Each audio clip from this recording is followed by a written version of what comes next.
Welcome to target achiever. நம்ம இன்னைக்கு என்ன பார்க்க போறோம்னா தனி வெட்டி இருக்க ஃபார்முலாஸ் நம்ம பார்க்க போறோம். எந்தெந்த கணக்குக்கு எந்த ஃபார்முலா யூஸ் பண்ணணும் நம்ம பார்க்க போறோம். ஓகேங்களா? சோ ஓகே பாருங்க. ஃபர்ஸ்ட் தனி வெட்டி.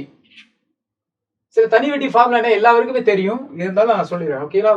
தனி வெட்டியோட ஃபார்முலா BN/100. ஓகேங்களா? இங்க Bன்றதுனா அசல், Nன்றது பார்த்தோம்னா ஆண்டு, Rன்றது பார்த்தோம்னா ரேட் ஆஃப் இன்ட்ரெஸ்ட், வட்டி வீதம் அப்படின்னு சொல்லுவாங்க. சரியா? ஓகே. அதே மாதிரி பார்த்தோம்னா மொத்த தொகை. மொத்த தொகைன்றதுனா வட்டி அசல் ரெண்டையும் கூட்டினா தான் மொத்த தொகை கிடைக்கும். ஓகேங்களா? அதுதான் இங்க சொல்றாங்க. அசல் பிளஸ் தனி வட்டி ரெண்டையும் கூட்டினா கிடைக்கும், மொத்த தொகை கிடைக்கும் அப்படின்னு சொல்றாங்க.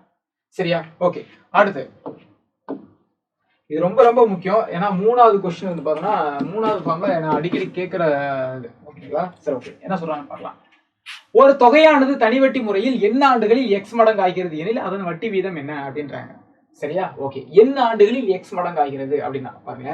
இப்போ 10 ஆண்டுகளில் எத்தனை 5 மடங்கு ஆகிறது, எனது வட்டி வீதம் என்ன அப்படின்னு கேட்பாங்க. பாருங்க, ஒரு தொகையானது தனி வட்டி முறையில் 10 ஆண்டுகளில் 5 மடங்கு ஆகிறது. சரியா? அந்த மடங்குன்னு வார்த்தை வந்தாலே என்னன்னா என்னது 100 இன்ட்டு இங்க எக்ஸ்ன்றதுனா மடங்கு. ஓகேங்களா? மடங்குல இருந்து என்ன பண்ற ஒரு ஒண்ணா கழிக்கணும்.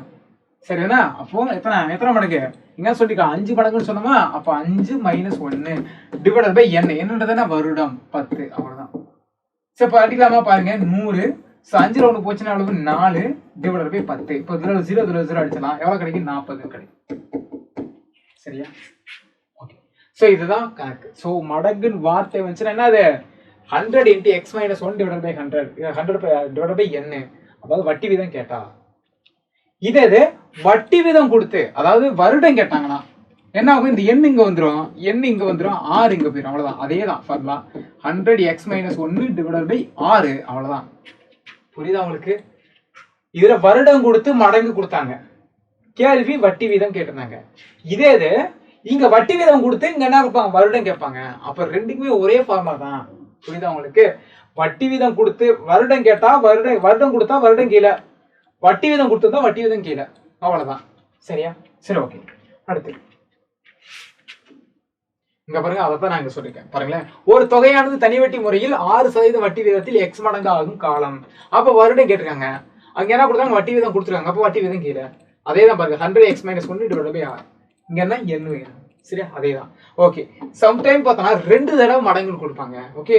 சோ அதற்கான ஃபார்முலா இது என்ன சார் அப்படின்னா பாருங்க, ஒரு தொகையானது n1 வருடங்களில் எக்ஸ் மடங்கு ஆகிறது எனில் y மடங்கு ஆகும் காலம் என்ன அப்படின்னு கேட்கிறாங்க. அதாவது இப்ப நமக்கு ஒரு கேள்வி அப்படி வரும்னு பாருங்க. ஒரு தொகையானது 5 வருடங்களில் 4 மடங்கு ஆகிறது எனில் 6 மடங்காக எத்தனை வருடம் ஆகும் கேட்பாங்க. புரிஞ்சுதா? ஓகேண்ணா? இதுல போனதுக்கும் இதுக்கு என்ன டிஃபரெண்ட்னா 2 தடவை மடங்குன்னு வரும். பாருங்களேன், 4 மடங்கு ஆகுது, அதே 6 மடங்கு ஆகுது. போனதுல ஒரே ஒரு தடவை தான் பாருங்க. ஒரு தொகையானது தனி வட்டி மூலம் 6 வட்டி வீதம் எக்ஸ் மடங்காக ஆகும் காலம் என்ன, ஒரு தடவை தான் மடங்கு வந்திருக்கு. இதுல 2 தடவை மடங்கு வந்திருக்கு. அப்ப 2 தடவை மடங்குன்னு வந்தா நல்லா கவனிங்க. இது முதல்ல கொடுத்த மடங்கு, இது ரெண்டாவது கொடுத்த மடங்கு. ரெண்டாவது கொடுத்த மடங்கு தான் மேல இருக்கணும்.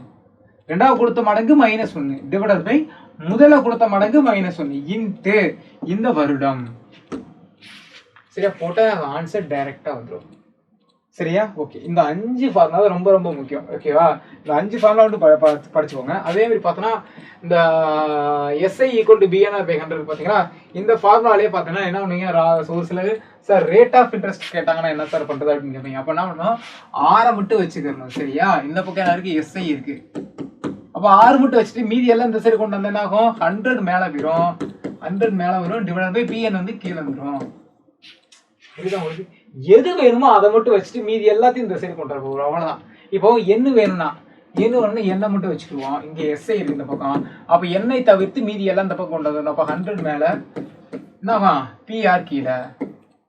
புரியுதா உங்களுக்கு? எது வேணுமோ அதை என்ன பண்ண போறோம், நம்ம கொண்டு வந்து வச்சிடும். அப்போ ஒரே ஃபார்முலா இல்லைன்னா அசல் கண்டுபிடிக்கலாம், வருடம் கண்டுபிடிக்கலாம், ரேட் ஆஃப் இன்ட்ரெஸ்ட் கண்டுபிடிக்கலாம். சரி, ஒரே ஃபார்முலா வச்சு நம்ம என்ன பண்ணுவோம், கண்டுபிடிக்கலாம். சரி, ஃபார்முலாஸும் தேவையில்லை, நம்ம ஈஸியாக ஷார்ட்கட் தான் நம்ம டாபிக்ல போகும்போது போக போகிறோம். இருந்தாலும் ஃபார்முலாஸ் கேள்வி கேட்டுருவாங்க அப்படின்றதுக்காக என்னது இந்த ஃபார்முலாஸ் நம்ம பார்க்குறோம். சரியா? ஓகே. இந்த தனி வீட்டுல இருந்து பார்த்தா இந்த 5 ஃபார்முலா தான் ரொம்ப இம்பார்ட்டன்ட். இது 5 மட்டும் தெளிவாக பார்த்துங்க. ஓகேங்களா? நாளைக்கு இதனுடைய தொடர்ச்சி நம்ம நாளைக்கு பார்க்கலாம்.